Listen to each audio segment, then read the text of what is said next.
Bonjour, pour la première vidéo que j'ai souhaité poster sur cette chaîne, j'ai voulu parler de la guerre au Yémen, parce que c'est vraiment un sujet qui me tenait à cœur, parce que pour moi c'est un conflit dont tout le monde se fout, un conflit qui n'est pas assez abordé dans les médias occidentaux, donc j'ai voulu en parler. Donc d'abord un petit peu de contexte à propos de ce pays. Ce qu'il faut d'abord savoir, c'est que le Yémen est un pays situé juste ici, voilà, au sud de l'Arabie Saoudite, au sud de la péninsule arabique, et également il faut bien avoir en tête que avant même le conflit, ces 27 millions d'habitants étaient en moyenne les plus pauvres du Moyen-Orient. Donc déjà avant le conflit, c'était un pays pauvre. Puis en 2011, comme dans bon nombre de pays arabes, des manifestations éclatent, c'est le printemps arabe. Le président Ali Abdallah Saleh, qui détenait le pouvoir depuis 1978, donc plus de 30 ans de règne, laisse sa place à son vice-président, lui, Abdrabbo Mansour Hadi, qui lui promet une transition vers un régime démocratique par la suite. On va maintenant passer au déclenchement de la guerre. Donc en 2014, alors que ce processus de démocratisation promis par le président Hadi patine, il pédale dans la semoule, les Houthis, qui sont une organisation armée du nord du pays, soutenue par l'Iran, vous verrez plus tard pourquoi c'est important qu'ils soient soutenus politiquement par l'Iran, donc le processus de démocratisation patine et les Houthis s'estiment marginalisés par le pouvoir et se révoltent. C'est alors que ces Houthis font une avancée vers le sud-ouest du pays, donc la partie la plus peuplée du Yémen. Ils font une avancée jusqu'à Sanaa, qui est la capitale, et ils font même un coup d'État en s'emparant du palais présidentiel. Et en 2015, le président Hadi, suite à ce coup d'État, est contraint de fuir le pays pour se réfugier en Arabie Saoudite. Alors l'Arabie Saoudite, suite à cette avancée des Houthis et ce coup d'État, décide de réagir en intervenant militairement pour deux raisons. La première raison, une raison officielle, donc un prétexte, qui serait le maintien de la stabilité régionale, de la paix dans la région, mais en vérité, le roi Salman d'Arabie Saoudite veut empêcher l'expansion régionale de son ennemi, l'Iran. Ça, c'est la raison officieuse. Il charge donc son fils de mener une coalition contre l'Iran pour empêcher l'expansion de l'Iran dans la région. L'Arabie Saoudite forme alors autour d'elle une coalition baptisée Tempête décisive avec les pays que vous voyez juste ici en rouge sur la carte, donc des pays sunnites tels que l'Égypte, la Jordanie ou le Maroc, et des pays sunnites, et donc maintenant petite parenthèse. Donc oui, petite parenthèse pour parler du sunnisme et du chiisme, qui sont deux branches de l'islam, à l'instar du protestantisme et du catholicisme pour le christianisme, et ces deux branches s'opposent très souvent, notamment avec l'Iran chiite et l'Arabie Saoudite sunnite, qui sont les deux grands pays de chaque branche. En fait, l'Arabie Saoudite est le grand pays sunnite et l'Iran le grand pays chiite. Et dans ce cas, l'Arabie Saoudite et de nombreux autres pays sunnites s'allient pour contrer l'expansion chiite. Voilà, juste ici au Yémen, ils ne veulent pas de cette expansion, donc ils mènent cette coalition tempête décisive pour éviter que l'Iran et le chiisme prennent de la place dans la région. Donc il faut bien retenir que vraiment, le clivage sunnisme-chiisme est au cœur de ce conflit au Yémen. Jusqu'ici tout va bien donc, ou presque, on a une querelle entre deux grandes puissances au Moyen-Orient, une querelle d'ego, une querelle de religion qui devrait être réglée en quelques semaines, en quelques mois, avec une intervention militaire, tempête décisive. Seulement, au lieu d'une intervention de quelques semaines, le conflit s'enlise avec au menu bombardements, mines, artillerie lourde, et tout ce que vous voyez juste ici, ses conséquences depuis plusieurs années. Donc au final, malgré cette guerre sanglante, un front se stabilise avec au nord les Houthis qui contrôlent Hodeïda, le plus grand port du pays qui fait l'objet d'un blocus de la coalition, et qui contrôle également Sanaa, la capitale, alors qu'au sud et à l'est, les forces yéménites fidèles au gouvernement en exil contrôlent le territoire avec le soutien aérien, on l'a dit, de la coalition Tempête décisive. Et enfin, pour rajouter du bordel au bordel, des mouvements séparatistes se développent au sud, ainsi qu'une résurgence de la présence d'Al-Qaïda. On va désormais passer à la troisième partie, donc une guerre destructrice pour la population. Ce qu'il faut bien savoir, c'est que les combats sont meurtriers, mais ce ne sont pas la seule cause de mortalité. Il y a d'autres éléments qui sont autant, voire plus meurtriers que les bombardements, que les combats. D'abord, premier élément meurtrier pour les civils, ce sont les bombardements continus de la coalition qui touchent les rebelles. Évidemment, les soldats sont touchés, mais les civils sont également eux aussi touchés. En effet, on a par exemple eu un mariage de touchés, des usines, ça aide pas pour l'économie du pays, des installations médicales, donc un établissement sur deux ne fonctionne plus, 100 par manque de moyens et 160 qui furent détruits par ces bombardements. Et enfin, une grande partie des réseaux d'eau potable furent détruits, n'est plus fonctionnel à cause notamment des bombardements. Donc les bombardements ont des conséquences, et pas seulement sur les soldats, également sur les civils. Cependant, malgré ces informations plutôt précises que l'on a de l'intérieur du pays, un mariage touché, etc., le nombre de personnes tuées au Yémen reste très très flou, hein. On a des estimations qui vont de 10 000 à 100 000. Je veux dire, on entend toujours 10 000 dans les médias, mais c'est une estimation qui date de 2016, il y a 3 ans. Donc clairement, on n'en sait rien. On ne sait pas combien de personnes sont mortes. Donc les causes de mortalité maintenant, on a vu que ça nuisait à la population, etc. Maintenant, les causes de mortalité. En premier lieu, il faut bien retenir que le Yémen a besoin d'importer pour survivre. Donc en 2009, avant même le début de la guerre, 7,12 milliards de dollars de produits furent importés au Yémen, donc de produits de denrées alimentaires, pour seulement 5,55 milliards de dollars d'exportation. Donc le Yémen est un pays importateur qui a besoin d'importation de l'étranger pour survivre. Or, comme on l'a dit précédemment, le plus grand port du pays, Hodeïda, fait l'objet d'un blocus. Alors les importations baissent, et vu que les denrées se raréfient, les prix augmentent. Loi de l'offre et de la demande, tu connais. Donc les prix augmentent. Donc au final, à cause de la réduction des importations, tout est cher, y compris les biens de subsistance. Donc par une logique implacable, ce cercle vicieux entraîne une famine, notamment sur les plus fragiles, les enfants. Donc la baisse des importations égale augmentation des prix, donc famine, donc vous voyez le résultat sur les enfants. Désolé pour les âmes sensibles.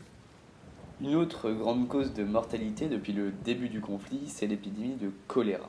Donc cette épidémie a fait environ 2530 morts depuis le début et environ 1,2 million de cas furent détectés depuis le début de ce conflit. Pour rappel, les symptômes du choléra sont notamment une forte déshydratation, des vomissements, des diarrhées, ce qui est plutôt sympa pour les réseaux de canalisation qui sont déjà en piteux état. Pour cette épidémie, les causes sont multiples. D'abord, on a ces réseaux d'eau désaffectés. L'eau et l'alimentation sont donc contaminés par ces réseaux d'eau. De plus, on retrouve à nouveau le blocus de Hodeïda qui rend quasi impossible une quelconque aide humanitaire ou une livraison de médicaments qui permettrait de contrer cette épidémie. Enfin, une dernière cause, peut-être plus indirecte, la disparition de l'État yéménite. Effectivement, le fait que l'État ne fonctionne plus entraîne la fin des subventions aux hôpitaux, la fin de l'entretien des systèmes de canalisation, et donc 70% des Yéménites n'ont plus accès à l'eau potable, contre entre guillemets seulement 40% avant la guerre. Donc la fin de l'État, le blocus, donc la fin des importations, empêche de soigner et d'entretenir les réseaux de canalisation, ce qui propage la maladie. Donc maintenant, je vais demander aux âmes sensibles de tout à l'heure, je vous ai montré les photos, etc., je vous ai pas prévenu, maintenant je vais vous demander aux plus sensibles, ceux qui ne souhaitent pas avoir forcément de photos, de vous éloigner, de fermer les yeux, d'avancer dans la vidéo. Donc je vais vous montrer une photo d'une jeune yéménite de 13 ans qui est atteinte de choléra. En fait, en montrant cette photo, j'ai voulu vous montrer l'impact que cela a pour les enfants, et c'est terrible, c'est de la déshydratation, c'est des vomissements, etc. Pour eux, c'est vraiment terrible, et vous voyez vous-même le résultat. Pour finir, je vais vous citer des déclarations, des chiffres qui nous font comprendre l'ampleur de la crise dans le pays. D'abord, selon l'UNICEF, un enfant meurt toutes les 10 minutes au Yémen. Je ne sais pas si on se rend compte, en fait, c'est assez énorme, c'est vraiment extraordinaire, c'est pas normal. Également, le secrétaire général de l'ONU pour les affaires humanitaires, qui s'appelle Mark Lowcock, a déclaré que la situation humanitaire au Yémen est la pire au monde. 75% de la population a besoin d'aide ou de protection, dont 8,4 millions en situation d'insécurité alimentaire grave. Et ce qui me paraît bizarre, c'est qu'on n'en parle jamais dans les médias occidentaux notamment, alors que, on le voit, l'UNICEF, l'ONU le voit que c'est terrible, et on n'en parle pas. Mais il ne faut surtout pas tomber dans l'écueil de dire que tout est la faute de l'Arabie Saoudite et de sa coalition. Non, ils ne sont pas les seuls coupables, les rebelles Houthis commettent eux aussi des crimes de guerre ou des exactions qui touchent les civils, et donc les deux, c'est le cocktail des deux entre guillemets qui fait cette guerre terrible et qui fait ce désastre humanitaire. Enfin, je vais aborder les réponses occidentales, l'opinion occidentale, ce que nous, entre guillemets, faisons à propos de ce conflit, pour endiguer ce conflit, pour aider les Yéménites. Le Yémen d'abord n'est pas un sujet majeur, n'est pas au centre des préoccupations des grandes puissances, et pour plusieurs raisons. D'abord, la première raison, c'est parce que le Yémen n'a aucune répercussion directe sur la population. Par exemple, les Occidentaux se sont intéressés au conflit en Syrie, notamment suite aux attentats parisiens. Malgré cela, malgré le fait que la population ne s'y intéresse pas, on a eu il y a quelques mois l'opinion publique qui s'est brièvement réveillée, qui s'est intéressée à cette guerre, suite à l'affaire Khashoggi. On a alors eu une prise de conscience dans les médias et de la population, notamment française, que notre État et ses alliés participent indirectement au massacre via la vente d'armes. Cela nous amène à la seconde raison, la vente d'armes. En 9 ans, la France a vendu pour, tenez-vous bien, 11 milliards d'euros à l'Arabie Saoudite en rafales, en fusils par exemple. Donc ce conflit ne constitue pas une priorité étant donné qu'il fait indirectement gagner de l'argent aux Occidentaux.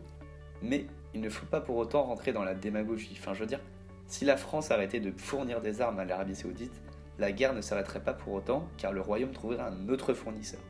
En plus, si la France arrête ses livraisons, de nombreux employés se retrouveraient sur le carreau et c'est ce qui s'est passé, notamment en Allemagne. Donc, arrêter de vendre des armes, c'est pas forcément la solution. Selon moi, et cela n'engage que moi, la solution est bien plus complexe, même si vendre des armes à un tel pays est immoral, c'est le moins qu'on puisse dire, mais pour moi, la solution est bien plus complexe que ça, il faut aller la chercher bien plus loin, dans des discussions notamment. Enfin, le dernier obstacle est qu'on ne veut pas que les journalistes aillent au Yémen, tout simplement. Par exemple, une équipe de la BBC avec ses visas, ses autorisations pour entrer, mais la coalition saoudienne qui contrôle l'espace aérien a refusé. Donc, en raison des peu de vols commerciaux et du blocus, l'accès est très difficile et nous, population occidentale, avons peu d'images, peu de sujets télévisés ou, par exemple, sur la presse, à cause de ce blocus. En résumé, cette guerre est un désastre humanitaire, vous l'avez vu, vous l'avez compris avec ces chiffres, ces photos. De plus, c'est une situation extrêmement complexe, on est passé d'une guerre civile à un conflit entre deux puissances régionales. Cependant, les Occidentaux n'ont pas l'air pressés de régler la guerre, à cause notamment des différents intérêts en jeu, avec les Saoudiens, mais aussi car les populations sont peu informées sur la question, et c'est entre autres pour ça que j'ai fait cette vidéo, afin de vous informer sur ce conflit au Yémen. Selon moi, l'ONU et les pays occidentaux devraient finalement jouer un rôle de médiateur entre les Houthis, donc l'Iran, et le gouvernement yéménite, donc l'Arabie Saoudite. Cependant, avec ses intérêts de suprématie régionale et, on va pas se mentir, cette guerre d'ego, cela paraît très compliqué et même si un cessez-le-feu a été signé, celui-ci est contesté par les deux parties. Après que j'ai fini le montage de cette vidéo, le média Disclose a confirmé les soupçons dont j'ai parlé dans cette vidéo sur les ventes d'armes de l'État français à l'Arabie Saoudite. Ces ventes d'armes relevant essentiellement d'une logique commerciale et allant en plus à l'encontre des droits de l'homme. Donc je confirme bien ce que j'ai dit durant cette vidéo. Cependant, j'ai affirmé que des rafales français ont été utilisés par la coalition, mais ce sont principalement, selon le média Disclose, des canons, des hélicoptères ou des Mirage 2000 qui sont utilisés sur place. Je me devais donc évidemment de rectifier cette petite coquille que j'ai faite. Ce qu'il faut bien retenir, c'est qu'aujourd'hui nous sommes quasiment sûrs, et c'est bien là le plus important, que des armes françaises sont utilisées dans ce conflit dévastateur. J'espère évidemment que cette vidéo vous aura plu et qu'elle vous aura un petit peu instruit, on va dire, sur cette guerre au Yémen et sur les agissements de la coalition, des rebelles Houthis, de l'État français, des Occidentaux, mais également qu'elle vous aura appris des choses sur la détresse des personnes sur place. Si vous avez des conseils, des rectifications à apporter sur cette vidéo, je suis totalement ouvert. Et si vous voulez en apprendre plus sur ce sujet, je vous mets tous les liens que j'ai utilisés en description.